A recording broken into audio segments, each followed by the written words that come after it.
I wanted to change the whole world with my position as a graphic designer. Like that could happen. It could. Anyways, hello everybody. Welcome back to my YouTube channel. My name is Cheryl and I'm a freelancer. And currently, I'm preparing a proposal for one of my clients to get her started and to get her onboarded. I kind of wanted to talk about something like, let's say you have like an interest. Let's say there's something that really interests you. You kind of like monetizing off of that thing sort of kind of takes its fun away, because I have been designing my whole life something or the other. I wasn't exactly a brand designer the way that I am now, but whatever I used to be before, I love doing it. I was so excited to make it my whole job, like to make it my whole life. I remember like when I first joined my job, like when I first got a job, I was so excited. I wanted to change the whole world with my position as a graphic designer.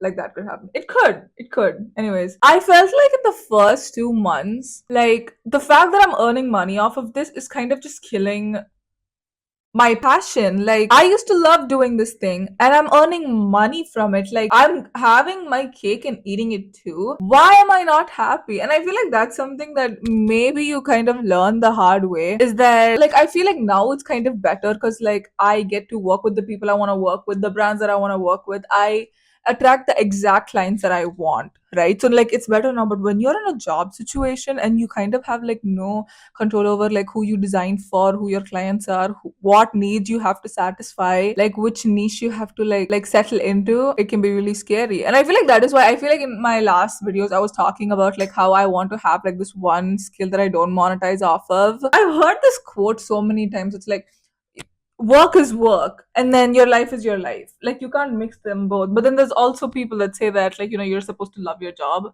I've seen people who are genuinely very obsessed with their job. I've seen people who love it a lot, who like doing it even when they're not getting paid for it. People always think starting is the hard part, and that's what you're kind of like marketed as well. And I also thought that starting would be the hardest part, and it is very hard. But I feel like sometimes your life kind of puts you in situations that it like you have to change certain things about the way that you are currently living, and so you do, which is kind of what happened with me. Like I was not able to stand my corporate job, and so I had to start freelancing because I wanted to stay creative. I wanted to have a creative job and I wanted to earn money, but I just didn't want to you know work under someone. Here's the thing, like when I was growing my Instagram and now that I'm growing my YouTube as well, what I feel like is even harder than starting is continuing.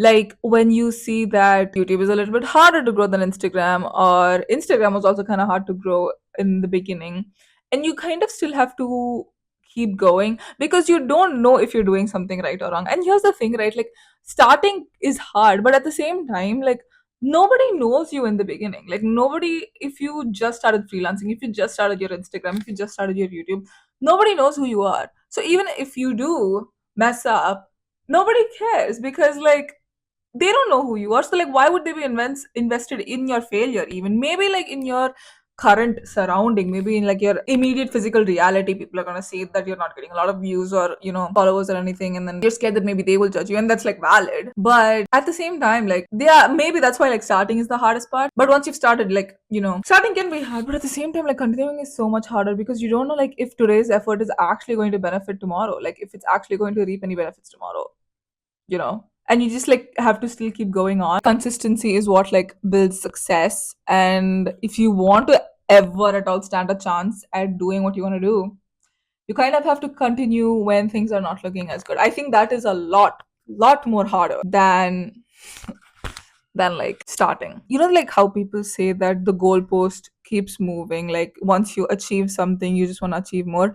I cannot relate to that. I don't know why, because the moment I reached 10,000 followers on Instagram, I was happy. I was like, okay, that did my job here. I don't know. I feel like that's so weird, right? Like I should possibly want like 50,000 followers. Am I unambitious or am I just grateful? I can't tell. I'm just so happy with the fact that I have 10,000 followers, and then the fact that like they keep growing as well, like is insane to me. I'm happy. I couldn't want for more. At certain points I feel like if I do want for more, that's like ungrateful of me. But like I'm genuinely so happy. I couldn't ask for more, and I'm actually not. Hi, it's several days later. I got a little busy. What can I say? A few things happened. So I got a framework course from Udemy. Like I kind of just had to, I got way too invested in making websites because of the one framework template that I sort of customized, and I thought how fun it was. I never thought I would be interested in website building, which I know is a little bit strange because I'm a graphic designer, so why can't I be? But yeah, I got a course, and it says that in 7 days I should be able to make my own website because that's how long the course is. So you know what?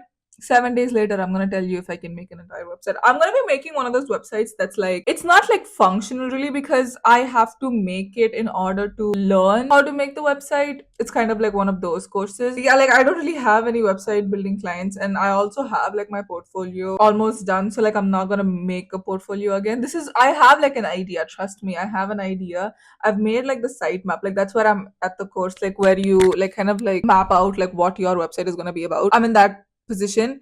I've also like finished doing that step. So I'm very excited. It's very like small. It's like one of those websites that's like kind of useless but fun. Another thing I'm excited about is my motion design project. Just kind of looking through some videos and motion graphics projects on Behance so that I can come up with like a better storyboard because I'm very excited for this. I've kind of forgotten how just like once you start like something on After Effects, like you're not gonna stop until it's over. I don't know. I feel like I rarely go into like the flow state when I'm like designing on Illustrator or like when I'm doing like a brand design because I've done like so many of those.